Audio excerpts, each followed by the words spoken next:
Hello! Okay, this time we are going to be working on the swing arm. Now look I got my swing arm swinging. The weight I provided is not sufficient. I will figure something out by next week, so don't worry. But this is not enough. We need at least double, okay? I'm not going to take this apart. This is pretty self-explanatory. You've done it before. Drill a hole with your little hand drill. I'm at home, so I just used a cordless drill with a 1/4-inch bit. The 1/8-inch bit will work for you, but it might be a little challenging to get a piece of the string through here. So if you have a drill and you can do like a 1/4-inch up to a 3/8-inch hole through here, by all means do it. If you only have the hand drill, you're gonna have to ream it out a little bit, go back and forth a bunch of times, and do one of those things at the end, just like the like the little piece of tape at the end, like a shoelace type thing to get it through. Someone in one of the classes said that they took one of their dowels and sanded it down so it would easily fit through, and then use that to like shove the string through, and that worked for him. So the key is have this hanging down about 1.5 to 2 inches. That'll be free enough that it will swing without interfering with the swing arm, but it also will swing. Now I don't want to move my camera a bunch, so I'll move my trebuchet. It'll swing without hitting the trough or interfering with the projectile as the projectile passes through.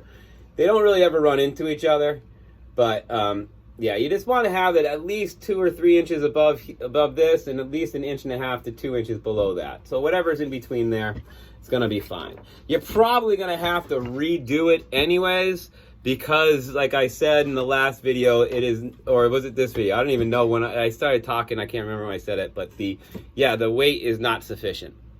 We're gonna have to add more weight, so we're gonna have to untie this and redo it, or cut the rope and retie it, whatever. But what we can do today is talk about the tip, the front part, okay? I want you to make an X at the end and drill a hole in the X. My X was a little off. My X is a little off is a statement that we could talk about that means a lot of other things, but my X is a little off right here. So I eyeballed where the center was and then reinforced that eyeballing with a ruler, because I could just tell it was off. So it got me this way and this way, but this way to this way was off. So you can see it's not quite in the center. But anyways, I just wasted 30 seconds of your time explaining why this hole is not directly in where the X is. Drill that hole, cut a piece about 1 inch long, drill the hole about 1/2 inch, cut a piece about 1 inch long, and stick it inside, but do not glue it. Also, do not jam it in. Snug it in. You should put it in and then just kind of push it a little bit. Not even that hard. When you pull back, it should fight you a little bit and then pop out. That's the pressure that we want. We want this thing to be able to stay in place during normal operations, but we want to be able to change it. This will affect when it releases the string, which will affect how the projectile flies and lots of other things. Okay? So before you put this thing in, you also want a hole through the side of our swing arm. Drill that all the way through and ream it out. I might have already said that. I think I did, but I'm reminding you. You'll need a hole here and you need a hole here. This one should be about 1/4 inch to 1/2 inch end from the end, and basically in the center. I actually did my swing arms upside down. I actually put it down closer to the bottom. When this is sitting in the trebuchet, this is on the bottom side, and I put it down to that side. I think it helps operation a little bit. You can do that or have it centered. It doesn't really matter.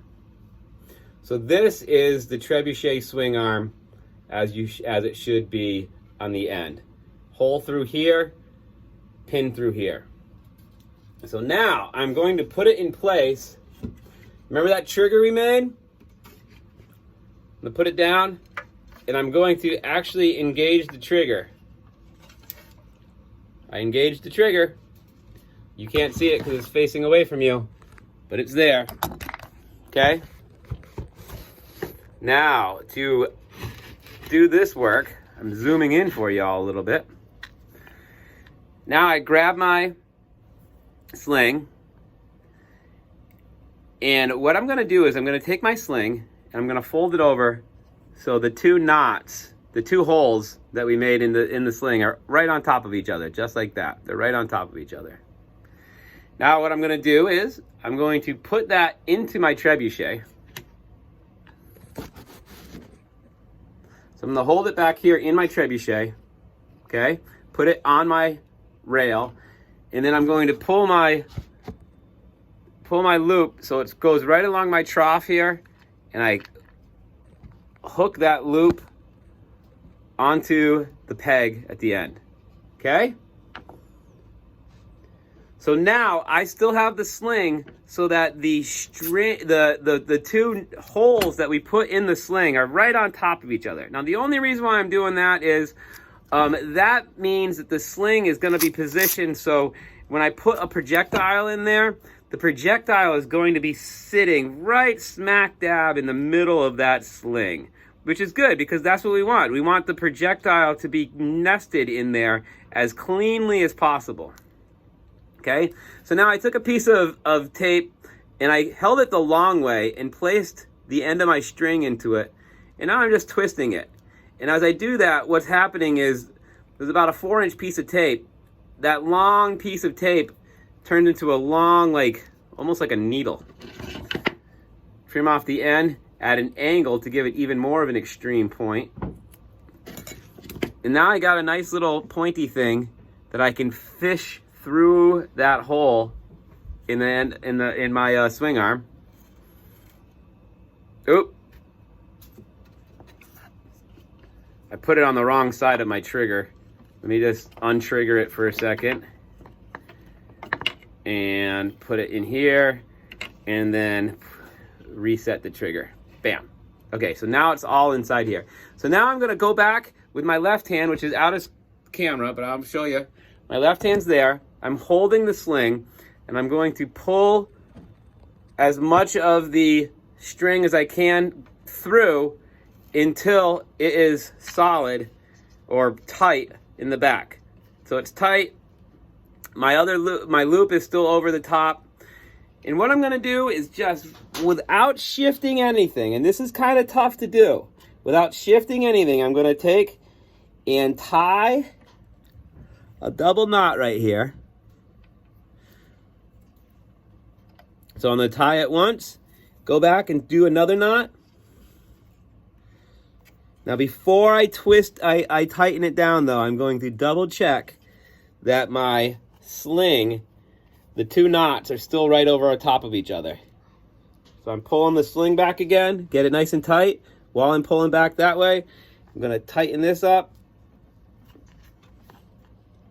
And don't go crazy tightening any of these things up because you're going to want to maybe loosen them again later on to adjust things. And there we go. We have our sling. Let's see if I can get it. We have the sling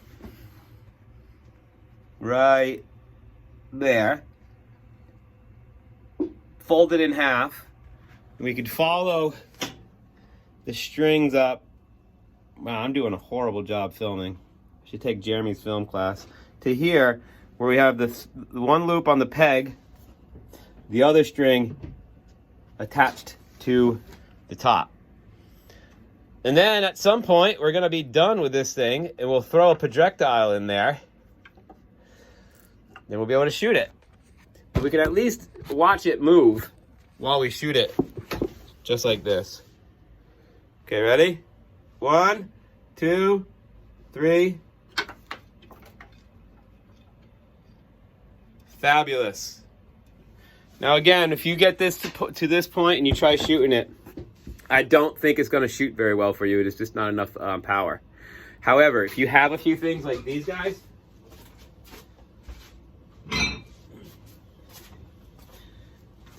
these are a little big. These are 5-pounders, but if you got the small little disc 2.5 pounders, you might be able to put one on each side. Or you could try to find a rock and wrap the wire or string or duct tape around it. Duct tape's going to make it look like hell. But if you had like wire that you could tie around it and then hang that from the string, you could probably find a rock that's 5 pounds that would fit inside here. The main thing is make sure that whatever you have, it has to fit vertically between here and here and not interfere, and then horizontally between here and here and not interfere. So I promise you, you don't have to go find your own solution. I will have a solution to this by next week. Whatever it is, it will be available for you behind the school in the bin. It will probably be a bigger hunk of concrete. Okay, so that is it. That's the attaching the sling arm, and then the next thing is going to be how we actually shoot this thing once we get it rolling. And that's not as simple as it sounds either. Like these things can be kind of infuriating actually to get to shoot properly, but they're good enough. All right, talk to you later. See ya.